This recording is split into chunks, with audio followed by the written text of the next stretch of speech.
Petit matin, Nicolas, coordinateur au compagnon bâtisseur d'Indre-et-Loire, entre en piste. Enfin, il passe la porte de l'entrepôt des matériaux de l'association. Ici, fenêtres, compteurs électriques, isolants, tout un tas de dons en provenance des revendeurs de la région.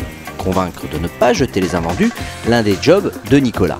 Une idée simple à imaginer mais difficile à mettre en œuvre. Un projet pilote qui devient référence en France. Justement ce matin, un camion entier arrive à l'entrepôt. Il y a des fenêtres, des portes, du matériel de plomberie également. Donc un peu de tout, voilà, qui nous servira aussi par la suite justement sur les différents chantiers qu'on va avoir. Les différents chantiers dont parle Nicolas sont ceux des compagnons bâtisseurs, des actions à caractère social visant les plus démunis, comme ici, chez Madame B, au nord du département, à quelques kilomètres de la frontière avec la Sarthe. Madame B, femme courageuse, agent des postes, mère célibataire qui, suite à quelques accidents de la vie, s'est retrouvée à vivre dans des conditions d'insalubrité hors normes. Tout était à faire. Il y avait beaucoup de choses d'abîmées, on va dire, au niveau tuyauterie, chaude ou froide. Les tuyaux, d'ailleurs, on les voit bien, ils sont très abîmés. On a repris ça, les écoulements aussi. Et puis, bien sûr, toute l'électricité, là où l'électricien a pas mal de travail à faire. Et puis, bon, au niveau des murs, l'isolation. Particularité de ce chantier et génétique des compagnons bâtisseurs, les chantiers sont réalisés par des volontaires en formation. Et c'est là que Nicolas change de casquette pour devenir coordinateur. Ici, et vu que là, tu vois, on a un petit peu de marge ici. Ouais. Tu essayes de garder quand même les brasements parce que ça fait rentrer de la lumière dans la maison.